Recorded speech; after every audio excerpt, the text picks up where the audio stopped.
Before we go any further, I need you to hear this without filters, without comfort, without the soft lies people use to survive the day. There is a moment in every life when the floor gives way. Not metaphorically, not dramatically, literally. The money dries up. The structure collapses.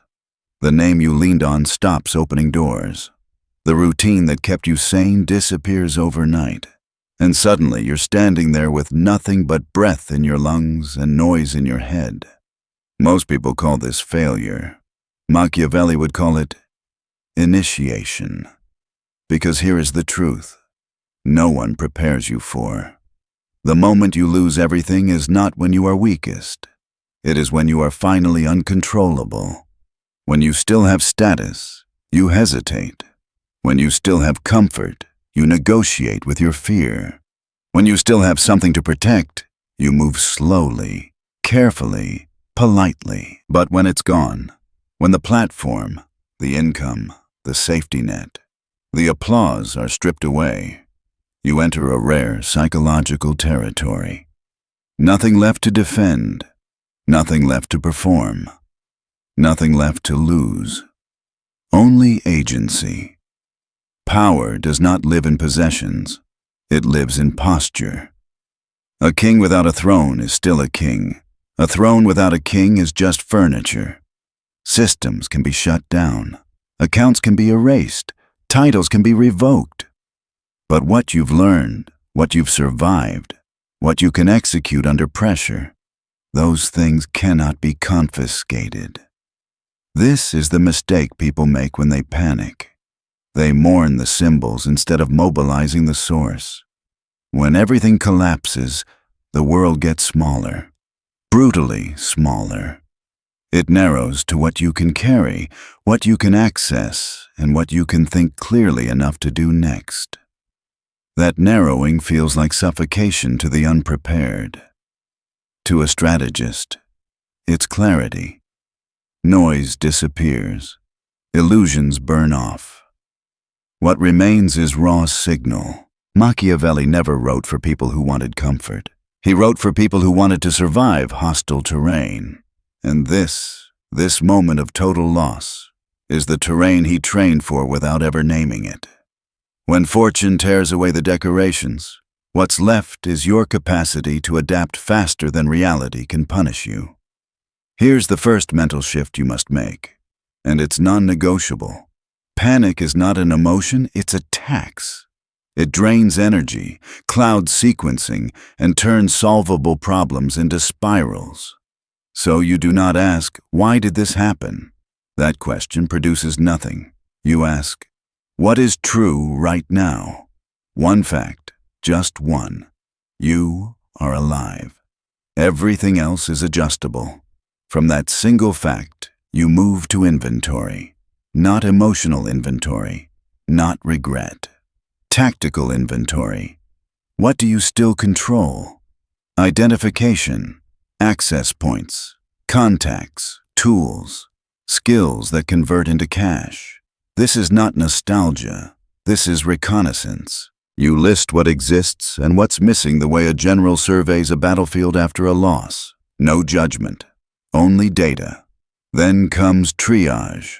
The first 72 hours are not about rebuilding a future. They are about stabilizing the present. Shelter, food, water, safety, that's it. Comfort is irrelevant. Pride is irrelevant. You are not failing. You are positioning. A temporary roof within walking distance beats a perfect plan that leaves you exposed. Survival favors proximity and speed, not aesthetics. At the same time, something counterintuitive happens. As you strip life down to essentials, you gain leverage. Why? Because urgency clarifies value. You stop pretending. You stop explaining. You communicate cleanly. 3 lines. What happened? What you need? What you offer? No drama, no apology. Clarity creates confidence. And confidence attracts assistance faster than desperation ever will. Most people think asking for help is weakness. Machiavelli understood the opposite. Asking imprecisely is weakness. Asking clearly is command. When you state terms, timelines, and reciprocity, you flip the frame. You are no longer begging. You are negotiating under pressure. And while others are still emotionally processing the loss, you begin doing something dangerous. You document. You secure proof. You create backups. You turn fragile paper into durable leverage. Digital copies become your insurance policy. Records become your credibility. In chaos, the person with documentation moves faster than the person with excuses. This is where the deeper transformation begins. You stop seeing yourself as a victim of circumstance and start treating scarcity as a tool. Scarcity removes hesitation. It forces you into motion. It sharpens your judgment. When there is nothing to fall back on, you stop falling back. Understand this metaphor, because it matters. When a forest burns, weak plants die. But certain seeds only open under extreme heat. Loss is not just destruction, it is pressure. And pressure reveals what you actually are. If you are still standing after everything has been taken, it means something critical. You were never your assets. You were the operator. And operators don't need permission to begin again. They need sequence. So don't romanticize the pain. Don't numb it either. Use it. Let it compress your thinking. Let it strip your days down to actions that produce results. You are not starting from zero. Zero is still a position, and from that position, you can move without restraint. This is not motivation. This is mechanics. When nothing is left, everything becomes possible, because every move now counts. Once the immediate panic is neutralized and the essentials are secured, the game shifts. This is where most people fail, not because they lack strength, but because they misread the phase they're in. They think survival is the goal. It isn't. Survival is the doorway. Positioning is the objective. When you've lost everything, time behaves differently. Every hour either compounds or decays. There is no neutral. This is why the next move is not hustle, motivation, or inspiration. The next move is structure. You build a frame around your days so chaos doesn't crawl back in and reclaim control. Start with appearance, not vanity signal. People decide how to treat you before you speak. Clean clothes, calm posture, short sentences. You are not hiding your situation. You are controlling its presentation. Machiavelli understood this instinctively. Authority is not claimed. It is inferred. When you look organized, people assume competence. When you sound composed, options appear. Think of yourself like a damaged ship entering a hostile port. You don't announce the leaks. You dock, repair, resupply, and leave stronger than you arrived. This is not deception. This is survival psychology. Next, you create a private operational log. Nothing elaborate. Dates, names, promises, deadlines. Who offered what you owe, what is expected. This single habit separates those who recover from those who remain stuck. Memory lies under stress. Paper doesn't. Documentation protects leverage. It also protects dignity. Now comes the currency question. Cash, credit, trust. These are not moral concepts. They are tools. If one channel is blocked, you open another. New account, new access point, new payment rail. Speed matters more than loyalty. You are not betraying the past. You are building continuity. Set short horizons. Today, 3 days covered. This week, 2 weeks planned. Not dreamed, planned. How does money come in fast? Low friction beats high prestige. Sell something replaceable. Take a short gig. Do work that pays in 48 hours, not 48 days. Action beats elegance every time when the clock is loud. Here's the paradox most people miss. When you are at the bottom, your flexibility is at its peak. You can move. You can adapt. You can trade time, skill, effort, presence. You are not locked into an identity anymore. Identity is expensive. Utility is powerful. So you look for immediate problems people will pay to remove. Not dreams, not visions. Pain, broken things, delayed tasks, unfinished work. You offer fast relief at a fair price, deliver beyond expectation, and collect proof. Proof replaces history. Proof rebuilds trust faster than explanations ever could. As you do this, you manage perception deliberately. You don't overshare. You don't dramatize. You give just enough context to justify the exchange and no more. Information is weight. Don't hand it out carelessly. Silence is not emptiness. It's compression. There will be moments when help is offered conditionally. This is where clarity becomes a weapon. You acknowledge risk. You propose a trial. You define an exit. 2 weeks. 48 hours notice. Clean terms reduce fear. Fear is what kills deals. Precision revives them. Understand this metaphor. People don't fear helping you. They fear being trapped by ambiguity. Remove ambiguity, and resistance softens. At the same time, you begin something subtle but critical: reputation repair. Not reputation in the grand sense. Micro-reputation. One satisfied person. One delivered promise. One reference. You collect these like bricks. Small. Verifiable. Stackable. In the modern world, recent reliability outweighs old titles. Momentum beats memory. Now, zoom out. You are no longer just surviving. You are repositioning. This requires discipline. Fixed wake time.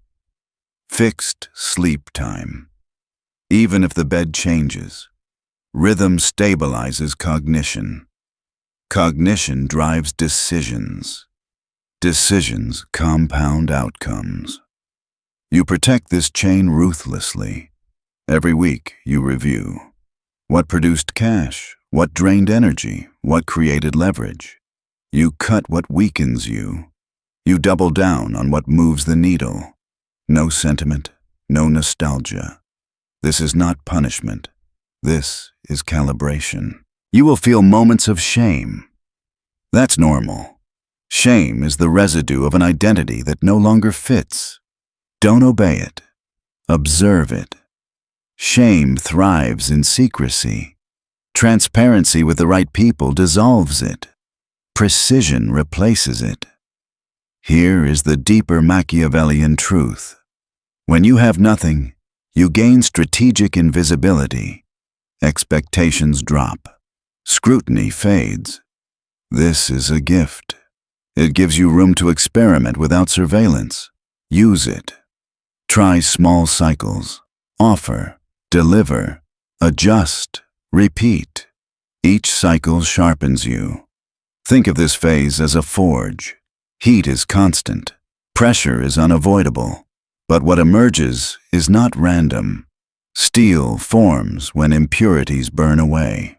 Loss strips you to function. Function becomes power. You are not rebuilding the old life. That one failed under stress. You are constructing a leaner, faster, more deliberate version, one designed to survive shocks, not collapse under them. And remember this, the people who look most dangerous are rarely the loudest. They are the ones quietly assembling position while others are still explaining why they fell. If everything was taken from you, then no one owns you now. That freedom is not comfortable, but it is potent. Use it correctly, and this phase will not be remembered as ruin. It will be remembered as alignment. Once position stabilizes, a more dangerous question emerges, one most people never ask because it scares them more than loss itself. The question is not, how do I recover? It's, who am I becoming as I recover? Because power rebuilt unconsciously recreates the same vulnerabilities that led to collapse in the first place. This is where Machiavelli's thinking turns surgical. When people fall, they often rush to restore comfort. Same patterns, same dependencies, same emotional contracts. They rebuild the house exactly as it was, on the same fault line, and act surprised when it cracks again. A strategist doesn't rebuild memory. He rebuilds structure. The first structural decision is control over narrative, not lies, not reinvention, selection. You decide what version of events enters the world and what remains internal. Trauma explained becomes identity. Trauma translated becomes authority. You speak in outcomes, not wounds. I rebuilt. I delivered. I stabilized. You never say I lost unless it produces leverage. Think of narrative like currency exchange.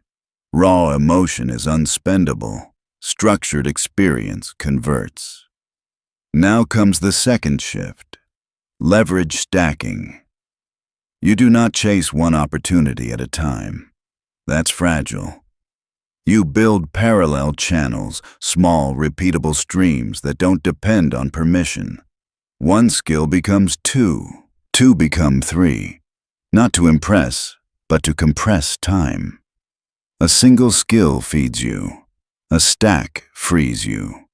You look for combinations that shorten cycles. Speed plus communication plus execution. Reliability plus availability plus clarity. None of these are glamorous. All of them are devastatingly effective. The market doesn't reward brilliance in chaos. It rewards completion. You begin operating in short delivery loops.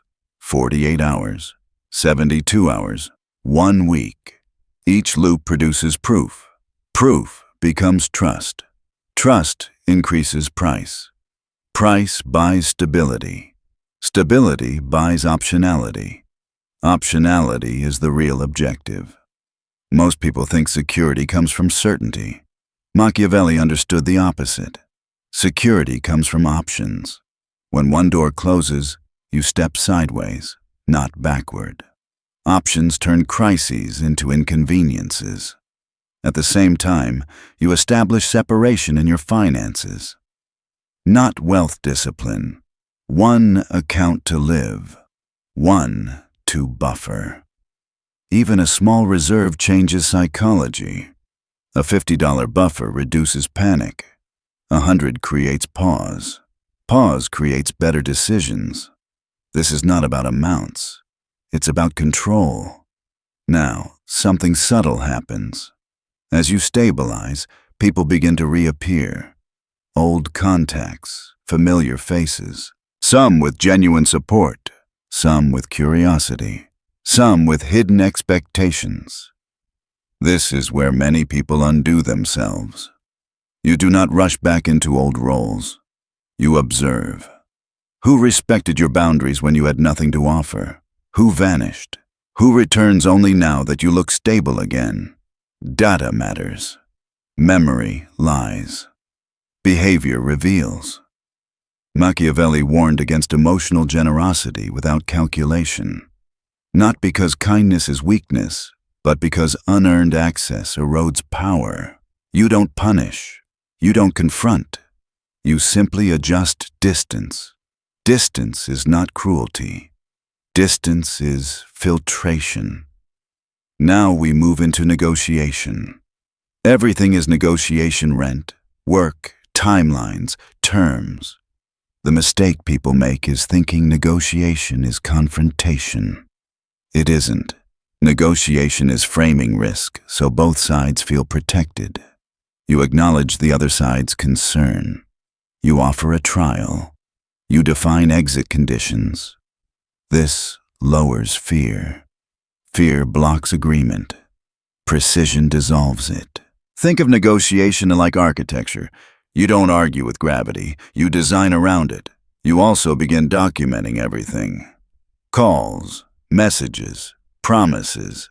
Institutions respond to persistence backed by records. Emotion disappears in bureaucracy.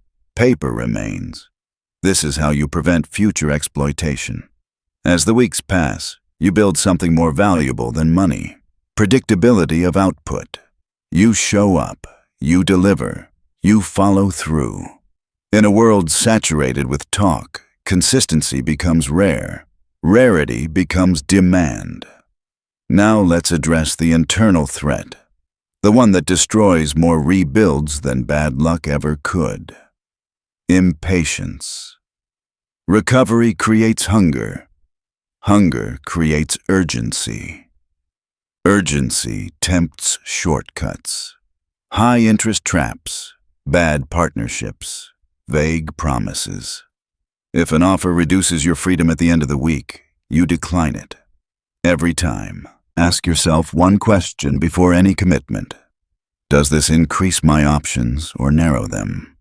If it narrows them prematurely, it's a trap, no matter how attractive it sounds. Machiavelli never warned against ambition. He warned against haste.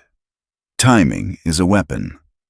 Most people strike too early because they want relief, not power. Relief fades. Power compounds. You establish micro-routines, movement, skill practice, outreach, reflection. These are not productivity hacks.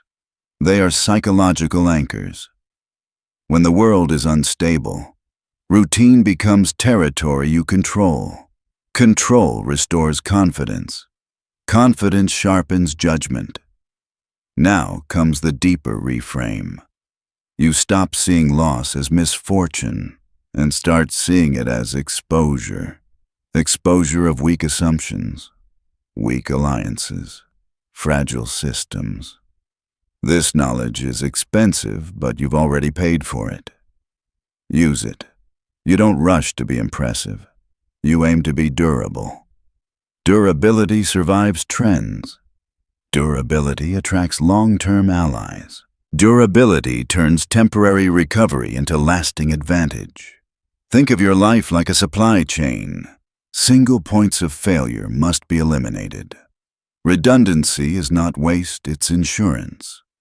Multiple skills, multiple income sources, multiple support nodes.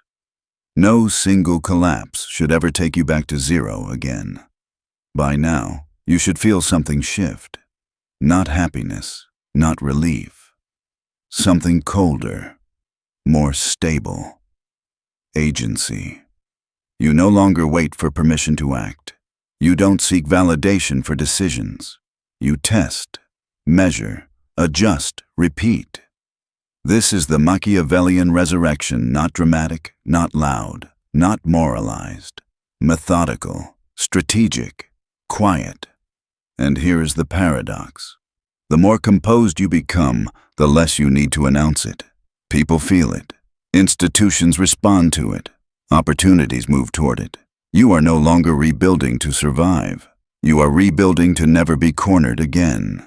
There is a moment in every recovery where the danger quietly changes shape. You are no longer desperate. You are no longer scrambling. The bills are getting handled. The nights are quieter. The body starts to unclench. And that is precisely when most people sabotage themselves. Because comfort whispers. Comfort tells you to slow down, to relax vigilance, to trust momentum will carry itself. Machiavelli would warn you here, not with drama, but with calculation. Power is lost more often through negligence than through attack. This phase is not about expansion yet. It's about consolidation. You now shift from reacting to designing. Instead of asking, "What can I do next?" you ask, "What system am I building that works even when I'm tired, distracted, or hit again?" Systems protect you from mood. Systems outlive motivation. Start by formalizing what already works. If a service brings income, write the steps. If a skill converts fast, standardize the delivery. If outreach produces responses, template it. You are not becoming rigid. You are reducing cognitive load. Every decision you don't have to remake frees energy for higher judgment. Think of this like fortifying a city after a siege. You don't celebrate first. You reinforce the walls. Now comes boundary enforcement at a higher level. People will test you again, not aggressively, but subtly. They'll ask for flexibility. Just this once. They'll blur terms. They'll delay payment. These moments define your future. You do not overreact. You enforce calmly and immediately. Not harshly, clearly. Delayed enforcement teaches others how to erode you. Immediate enforcement teaches them where the line actually is. Machiavelli understood that mercy without structure breeds contempt. Structure without emotion creates respect. At this stage, you also begin filtering opportunity. Early recovery says yes to many things. Stabilization says yes selectively. Growth says no strategically. You are not obligated to maximize income at the cost of fragility. You are optimizing for resilience. Ask better questions now. Which activities scale without scaling stress? Which relationships create second-order opportunities? Which commitments lock you into fixed positions you can't exit cleanly? Exit matters more than entry. You also begin preparing for future shocks, not pessimistically, but professionally. What happens if one income stream disappears? If housing changes? If health falters? You don't obsess, you design buffers. Cash reserves, skill redundancy, geographic flexibility. These are not luxuries. They are shock absorbers. Think of it this way. Fragility is when one hit breaks you. Anti-fragility is when hits make you stronger. You are building toward the second. This is also where ego tries to return. It wants recognition. It wants to tell the story loudly. Resist this urge. Visibility before consolidation attracts pressure. Pressure reveals gaps. Fill the gaps first. Silence here is not fear. It's patience. As you consolidate, you start noticing something unsettling. You are no longer relatable to everyone. Old conversations feel thin. Old complaints feel circular. This is normal. Growth creates asymmetry. Don't correct others. Don't preach. Adjust distance. Machiavelli never tried to convert the crowd. He positioned himself above the current. Now you formalize long-term direction, not vague dreams. Targets with constraints. Stable housing by X date. Baseline income by Y. Emergency reserve by Z. These are anchors. You reverse engineer actions monthly, weekly, daily.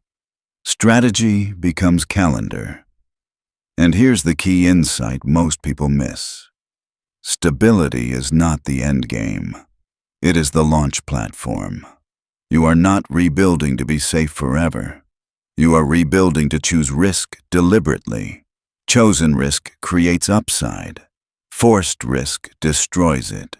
By now, your confidence should feel different, quieter, less performative. You don't need to convince yourself anymore. Evidence has replaced belief.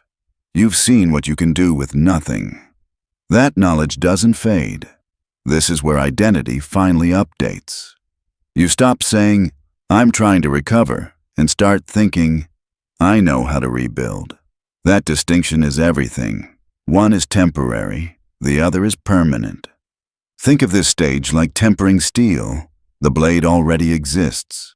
Now it's heated and cooled repeatedly to harden it. Too fast, it cracks. Too slow, it stays soft.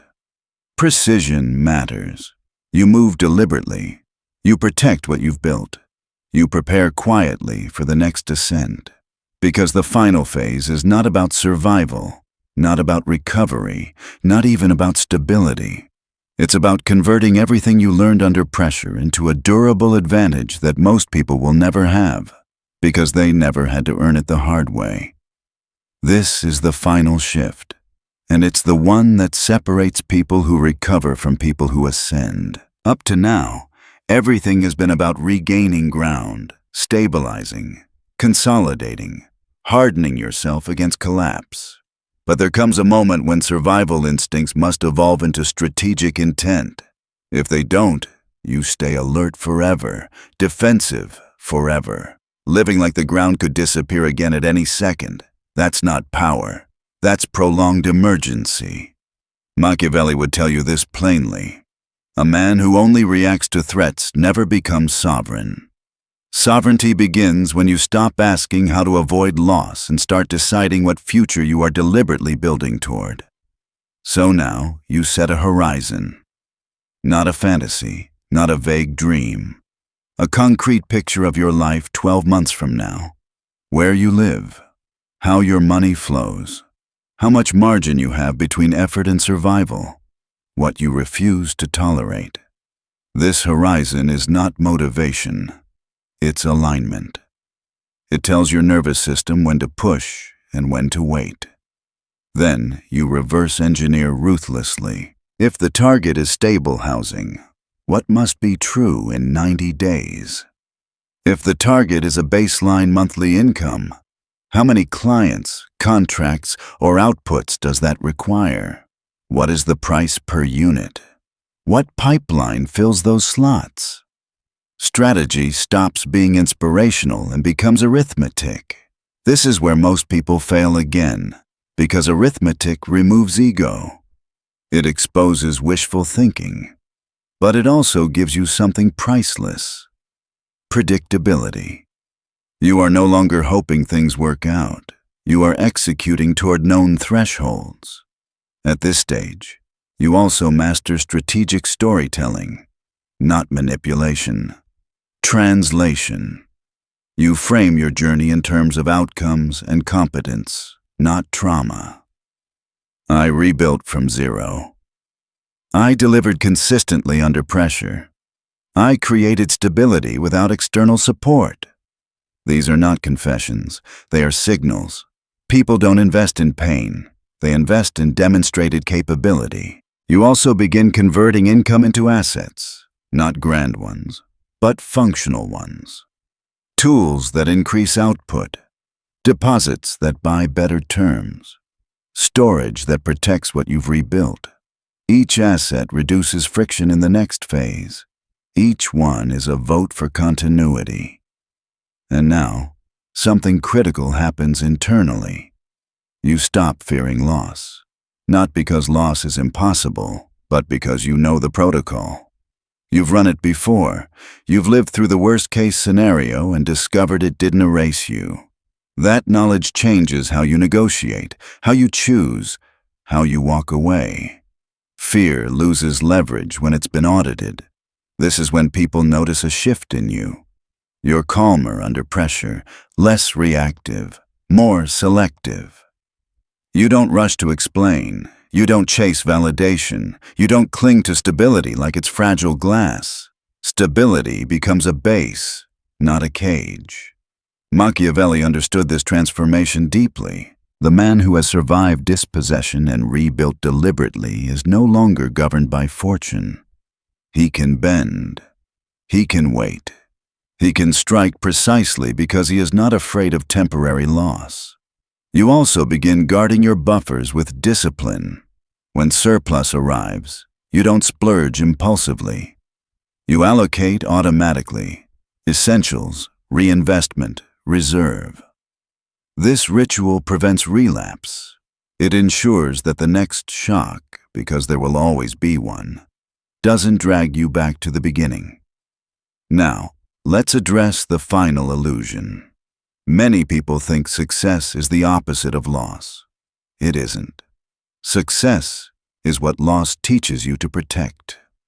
The collapse stripped away what was decorative. The rebuild taught you what was essential. The ascent is about never forgetting that distinction. You don't romanticize struggle. You respect it. You don't glorify suffering. You extract lessons from it. You don't return to old habits out of nostalgia. You build protocols so you never have to rely on willpower again. And here is the awakening, the part most people never reach. When everything was taken from you, you were forced into agency. Now, with stability restored, agency becomes a choice, a discipline, a standard. You no longer wait for permission to act. You no longer confuse comfort with safety. You no longer mistake silence for weakness or clarity for cruelty. You move deliberately. The person who survives is not the one who deserves it most. It's the one who makes repeatable choices under pressure and enforces them even when emotions beg for relief. You've learned how to inventory reality, how to triage chaos, how to convert effort into proof, how to build systems instead of stories, how to protect your freedom when it returns. This is not a pep talk. It's a blueprint. When everything is gone, you still possess the only asset that matters, the ability to act intelligently under uncertainty. Most people never develop it. You were forced to. So take the final step now, not tomorrow, not when it feels comfortable. Look at your life and ask one precise question. What am I building that cannot be taken from me easily? Then act once today in alignment with that answer.